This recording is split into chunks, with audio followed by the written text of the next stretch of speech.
Good afternoon, Zimbabwe, and welcome to the Lunchtime News. I'm Prudence Mutimbanyoka with Susan Masona on sign language. Now, first story, President Emmerson Mnangagwa has sworn in 3 deputy ministers who have vowed to do their best in contributing to the national development. Members of Parliament for Mount Down South, Kudakwashe Mpamanga, Bobe South, Comrade Smelizwe Sibanda, and Ichimanimani, Comrade Joshua Sako, have taken their oaths of office as deputy ministers of government in front of the President, Comrade Emmerson Mnangagwa, at State House in Harare. I will perform the duties of my office faithfully and to the best of my abilities. So help me God. I'm a graduate with a Bachelor of Honours in Science in Pharmacology at Kingston University in the UK. I spent just under a decade working in the President's office, and where I then ventured into politics. And though I always wanted to do it, I took my time to learn the ropes and to understand the ground. And I can say I was grateful that it worked out well. And grateful that today went well as well. Smelizwe Sibanda is from Mububi. I'm the MP for Mububi constituency. I grew up there. I've been involved in the government in terms of working for the RIDCs, working for the central government at various levels. In terms of education, I have a master's in disaster management. I've got a master's in peace leadership and conflict resolution. I've got a master's in biodiversity. Currently, I'm doing a master's in climate change. Basically, I'm excited with this appointment by His Excellency, and I promise to really deliver what in the expectation of the government. Feeling very humbled to have been entrusted with this responsibility by His Excellency the President, Dr. E.D. Mnangagwa, and he has been telling us how we need to be humble, be servants of the people, be respectful, but move the country forward, find solutions to our challenges, and move the nation forward. Also present were the 2 Vice Presidents, General Retired Dr. Constantino Guvea Chiwenga, Colonel Retired Kembo Mahadi, and the Chief Secretary to the President and Cabinet, Dr. Mishak Sibanda. Ruben Barwe, ZBC News, State House. Meanwhile, President Emmerson Mnangagwa this morning officiated at the government high-level meeting for cabinet ministers, their deputies, provincial affairs ministers, as well as heads of various government departments. The president used the platform to outline his expectations from these officials, reminding them that serving the people should be their priority. Let's get more from our chief correspondent, Josephine Gill.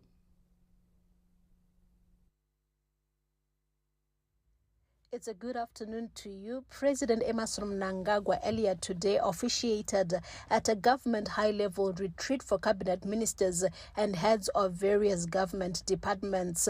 This is a meeting which is being held at the Harare International Conference Center and is also being attended by the provincial ministers of state. This is a meeting which comes shortly after the swearing in of the cabinet ministers, their deputies, as well as the provincial ministers. So basically, it is a meeting being held to set the tone for the work expected from these officials. The president took time to tell them his expectations in terms of delivery, and he said it cannot be business as usual. He reminded them rather that they are the servants of the people and it is not the other way around. Hence, they should prioritize the needs of the people and do the work to ensure the livelihoods of the ordinary people are improved. Let's listen to the president speak. This high-level retreat, therefore, affords us the opportunity to develop a common understanding of my administration's people-centered transformative agenda. Additionally, this retreat follows the resounding victory by our revolutionary mass party, ZANU-PF, in the just ended harmonized general elections.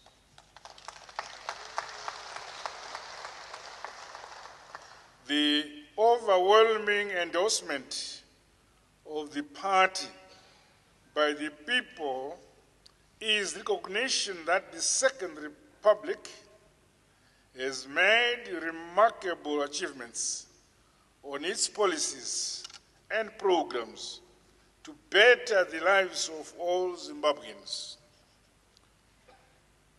We here gathered have the weighty obligation to maintain this momentum for sustainable national development of our motherland.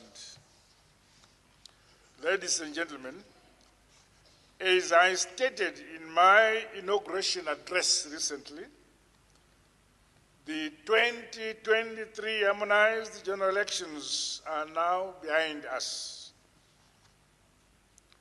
The second term of the Second Republic must therefore reflect our determination to leapfrog the socio-economic development, modernization, and industrialization of our country through high-impact results across the board. Although we are under the albatross of the heinous illegal sanctions, this must never limit us in our efforts to develop our motherland. So basically, the president also spoke about some of the key areas that they will be prioritizing as a government. And let me also hasten to add that he said the silo mentality and turf wars have no place under his administration.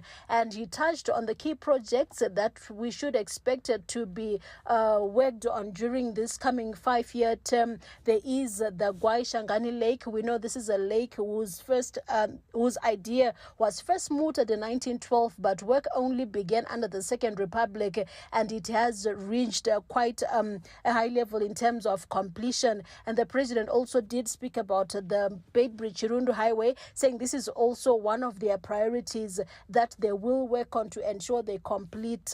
So this is basically some of the issues that the president did touch on, and we'll be keeping you updated on the meeting in later bulletins. For now, it's back to you in the studio.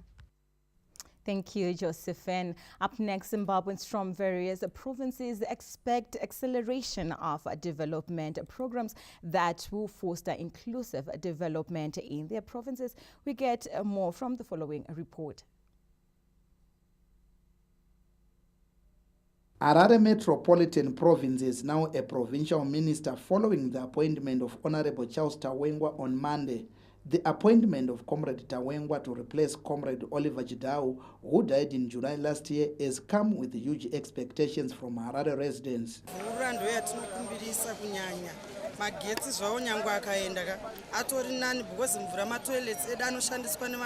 We expect good, better service delivery. You know, we haven't been having water in our taps for a long time, and the problem of sewer everywhere. We think now that we have a minister, these things are going to be a thing of the past.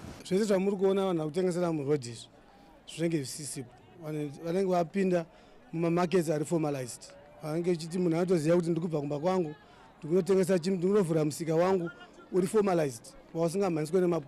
In response, Honorable Tawengwa believes in unity of purpose in bringing development to the capital city. We know the service delivery generally across the board has to be addressed, but this is in consultation with the local authorities. And therefore, to address this anger and frustration in our communities, where there is fear of crime, disease, you know, things like cholera, the high cost of living and so forth, high unemployment, we have to put our heads together so that we address those issues. For years, Harare residents have bemoaned poor service delivery under the watch of the opposition-led Harare City Council. In the Midlands Province, the new Minister of State for Provincial Affairs and Devolution, Honorable Owen Ncube, has hit the ground running through a handover-takeover process between him and his predecessor, Senator Larry Mavima. The Midlands community is confident the seasoned politician will deal with some of the challenges affecting the province. Minerals Midlands. Nyika inovakwa nevene vayo achange achishegwa nevana vemuno Midlands. tinotarisira zvekuti maminerals iwayo achashandisiwa semari ichinza mari inoshandiswa kudevolution ichiwedzera income even kufinance dzegovernment. Uye tiri kuvatarisira kuti vachipedzisa maprograms ari kutaurwa napresident a2030 ende isusu vaNcuve tinotoona vari munhu uya wekuti hapana nzvimbo ichasarira muMidlands, zvese zvichaitwa. We've got faith in him. The incoming minister says he is equal to the task at hand. And I'll take over from him as assigned by the President of the Republic, Comrade Emmerson Mnangagwa. I'm just taking over. You know, the Second Republic has done almost a lot of projects in Midlands in terms of roads, bridges, and also dams. So we'll carry on.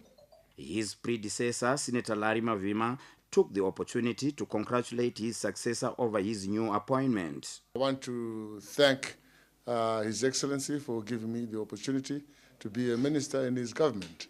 And I did the best that I could, and there's a time when one has to move on to other things, and I'm happy that he has appointed Comrade Muda Ncube, who is familiar with this office and who is familiar with the province, and we have discussed the projects that are ongoing, and he will carry them forward as they are in line with Vision 2030. Honorable Ncube is coming back to the Midlands province as the Minister of State for Provincial Affairs and Devolution after assuming the same role at the inception of the Second Republic in 2017 before he was reassigned to the Ministry of State Security. A tribunal looking into the suitability of Mr. John Makamure to remain as a commissioner of the Zimbabwe Anti-Corruption Commission has handed its report to the President, Comrade Emmerson Mnangagwa, at a State House in Harare this Thursday. The tribunal was led by High Court Judge Justice Mafios Cheda. More from the Chief Correspondent Ruben Barwe. Tribunal set by the President, Comrade Emmerson Dambudzo Mnangagwa, to look into the suitability of Commissioner John Makamure of the Zimbabwe Anti-Corruption Commission, ZAC, has handed its report to the President at State House. Soon after handing over the report, the leader of the three-member commission, Mr. Justice Mafios Cheda, accompanied by Charles Warara and Tandiwe Hove, speak about today's handover ceremony. Human beings, but what they are, you know, they always fall into temptations. And at times they forget that the positions they are in require them to ward off the temptations. And unfortunately, some of them are outright dishonest. But they conceal the dishonesty. You don't see it until they start behaving in a very funny manner. Yes, it's concluded today. We are happy. The report is handed over to His Excellency. He is one who's mandated us to do so. We've given him. That's it. Our job has been completed. Justice, Legal and Parliamentary Affairs Secretary, Ms. Abigail Mabiza, also gave her take. So is the situation everywhere. It's humankind. You cannot say there's an institution which is immune from mischief or any delinquency. But anyway, in this particular case, we have come to wind up the case of Commissioner Makamure, who is the Commissioner of the Zimbabwe Anti-Corruption Commission. You may be aware that a tribunal was put in place sometime in October last year by His Excellency the President to inquire into the conduct alleged to have been committed by him. This was after the Judicial Service Commission had written to the President advising that the question of his suitability had become necessary. So the tribunal has finished its findings, and Honorable Justice Retired Cheda is here to brief you on the findings of the tribunal. But what I can simply confirm is that the matter has been finalized. Several judges and the commissioner of the Zimbabwe Anti-Corruption Commission were hauled before similar tribunals. during the past 5 years, leading to their dismissal. Ruben Barwes, ZBC News, State House. Hundreds of people have converged at the Blayo Amphitheatre this Thursday to bid farewell to the late national hero and special advisor in the office of the President on Disability Issues, Comrade Joshua Teke Malinga, ahead of a burial at the National Heroes Eka on Friday. This morning, the Blayo community gathered at Amphitheatre to bid farewell to the national hero, Comrade Joshua Teke Malinga, who passed on last Friday. Paying their last respect to the late hero, Comrade Malinga, students from Jairus Jerry Center, where Malinga trained as a cobbler, expressed utmost gratitude to him for championing rights of persons with disabilities. His death has also been described as a huge blow to the nation. Honorable Senator Anna Shiri, a representative of persons with disabilities, said Malinga was a visionary leader who made sure the rights of persons with disabilities are recognized. Those who worked with him when he was the mayor of Bulawayo in the 1990s said Malinga was a shrewd leader who fought for just treatment for everyone. His body will be airlifted to Harare ahead of burial at the National Heroes Eka this Friday. For these and more stories, do visit our website www.zbcnews.co.zw and our social media platforms Facebook and YouTube, ZBC News Online, as well as our Twitter handle at ZBC News Online. We take a short break to stay tuned.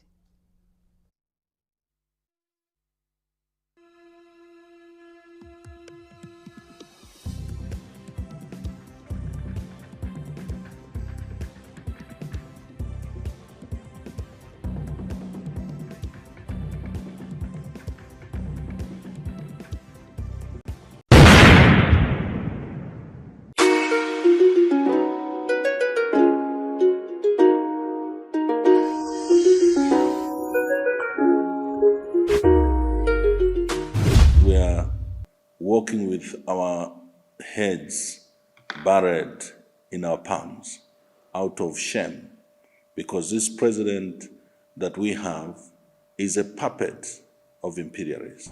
Why did he appoint Mr. Nevers Mumba? Mr. Nevers Mumba is also close to the Brentes Foundation of the grain mills and others. He's part of their league. He's close to Nelson Chamisa. The man, from the word go, is a betrayer, is a man that does not say the truth. And you will see it throughout his public life. His public life starts from when he was a pastor. I want you to welcome the former Vice President of Zambia, Apostle Nevers Mumba. Hallelujah. Dr. Nevers Mumba is a megalomaniac. You know, he likes it big.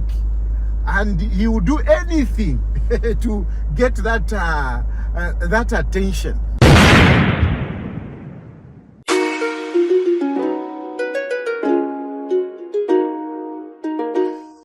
We asked the children, how many of you brushed this morning?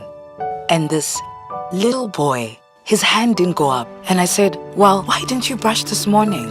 He said, my brother was using the toothbrush. If I'd waited for him, I would have been late for school.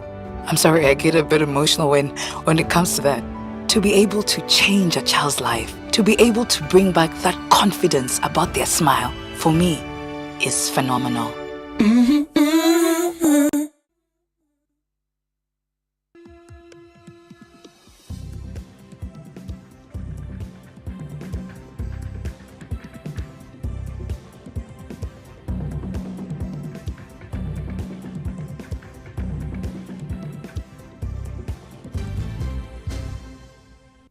Welcome back to the Lunchtime News. Thank you for staying tuned. Hundreds of patients in need of affordable physiotherapy services are benefiting from the newly equipped Salim Mugabe Central Hospital Physiotherapy Department, which now boasts of modern equipment courtesy of a partnership between government and a local company.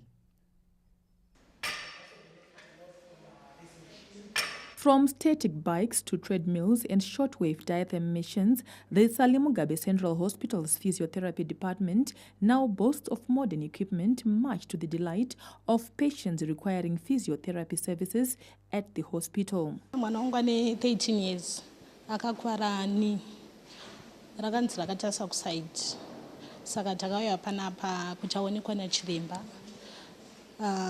Ndiri kuona kuti ari kubatsirika kubva pandakatanga kuuya naye kusvika zuva ranhasi. Akakuvara achipusha zvinhu zvairema bhara, saka akanzwa musana wake negumbo kuti chikakurira, saka gumbo rake riri kumurwadza nepava panobatana nemusana. Ndauya kuno kukake chitsiri, saka ndiri kuona kuti mishini iyei yaari kusevenzesa iri kumubatsira. Ndakaita kanenge ka minor stroke, asi yakanditorera 3 months ndisingakwanise kufamba. Saka ndaita sendauyo kunoku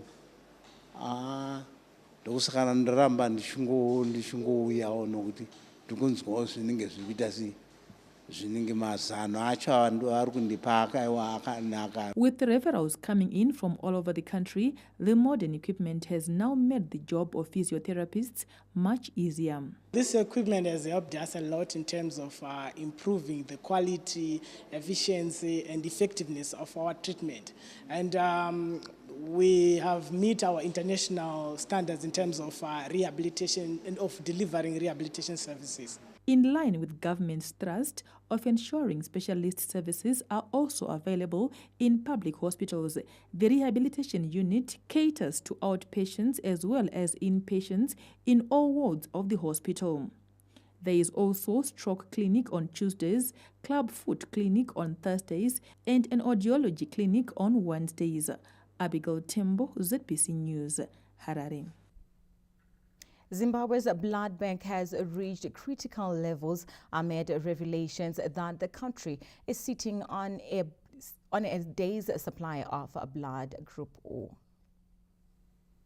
The shortage of blood in Zimbabwe has reached alarming levels, leaving hospitals and patients in desperate need of supplies. According to the National Blood Services of Zimbabwe, stocks of blood group O, which is high in demand, is at a critical level equivalent to 1 day's supply. With at least 316 packed red blood units required daily, the National Blood Services of Zimbabwe has since intensified blood collection campaigns in collaboration with various partners. We were approached by the Lions and the Rotary clubs, and they said that they would like to partner with us this week because they have an initiative which they call Let's Celebrate Communities. This is a time when they actually go into the communities to do small acts of goodness as part of good corporate citizenship. So they chose the National Blood Service this year. And one of the ways they are contributing is by giving blood. So throughout this week, they are calling upon their members to come in and give blood at our different branches, which is Harare, Masvingo, Bulawayo, Mutare and Gweru. As a highlight to the week, we have decided to partner with National Blood Transfusion Services and help them restock by undertaking a massive blood donation, which is being done all over the country, calling on to the public to come through in their numbers to donate blood. The good thing about this national blood drive is that every clinic, every hospital, and every person who may fall sick and needs blood would have to be attended to. I'm encouraging all regular blood donors to come out and donate, as we have taken it upon ourselves that we want to save lives. We do it freely. Blood donation is a national service, with people being encouraged to partake in it for the benefit of patients in need of blood transfusion. Farai Gwaze, ZBC News, Harare. We now give you business news.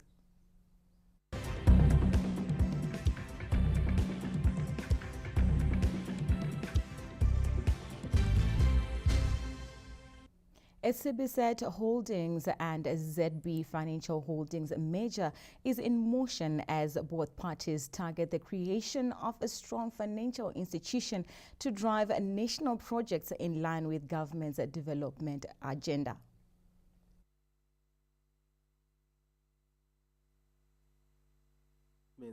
On whether it meets requirements, protects shareholder interests, and facilitates fair competition in the financial sector and overall national growth. CBZHL this Monday cemented the proposed measure by issuing a cautionary statement to its shareholders about current talks for the acquisition of a potential banking unit business. ZBFHL also issued another cautionary statement the following day advising its shareholders of an impending transaction. Economist Dr. Zek Murerwa spoke on the implications of the deal. If you have a big institution, you increase depositor confidence, you also add shareholder value, and you have a resource base from which you can mobilize funds for government projects. Responding to concerns over whether CBZH is now becoming a real monster in the banking sector after acquiring a controlling stake in insurance firm FMA Holdings last week, the group's chief executive officer, Dr. Blessing Mudavanu, revealed the need to facilitate a strong balance sheet as the key driving factor. I put emphasis on making sure that we strengthen our balance sheet. So over the last 5 years or so, it's been organic growth, right? And we are going to also try to grow inorganically, such as the union that you're seeing between ourselves here, right? So we will be interested to the extent that there are synergies. Not just ZB, any other bank. In terms of the transaction, CBZH will become the new owner of the bigger financial institution, accounting for about 68% stake, while FMLH investors have 17% and ZBFHL 15%. Stanley James, ZBC News, Harare. Zimbabwe has extended its export base to Malaysia through its maiden participation at the Malaysia International Halal Showcase, which started this Monday. To unlock the export potential for Zimbabwean products, the Malaysia International Halal Showcase has created the right platform for local firms to promote their products into the Asian markets. It is the first time Zimbabwe is participating at this fair, yet the potential to expand their export footprint in this market is highly possible, owing to huge interest on the country's pavilion. I must say it's been quite an eye-opener in terms of understanding what halal is all about, and we're hoping that we'll use Malaysia as the gateway to this ASEAN region. The prestigious Asian Showcase brings together business executives from at least 40 countries across the globe for critical exchange and synergies. Zimbabwean executives are part of this pool and will seek to effectively market key areas of opportunities. It's been an amazing experience. We've been communicating with buyers and end users of honey. We have received numerous inquiries and prospective orders for our product into Malaysia and other countries. It has been very, very promising. We have had some distributors coming to a stand, some from Indonesia, some from Australia, and we are very confident that we are going to get some business from these prospects. The country's participation at the fair dovetails with the objectives of the National Export Strategy that seeks to grow Zimbabwe's exports into non-traditional markets like Asia. Theophilus Chuma, ZBC News. And finally, now sports news. All is set for the Rugby Africa Sevens Cup that will see 12 countries competing at the Harare Sports Club this Saturday and Sunday for a chance to represent the continent at the 2024 Olympic Games. Chairperson of the local organizing committee, Lawson Mutongwiza, is grateful to Rugby Africa for giving Zimbabwe the opportunity to host the continent. I think it's a big sign of a faith in Zimbabwe, in the way the game has been run.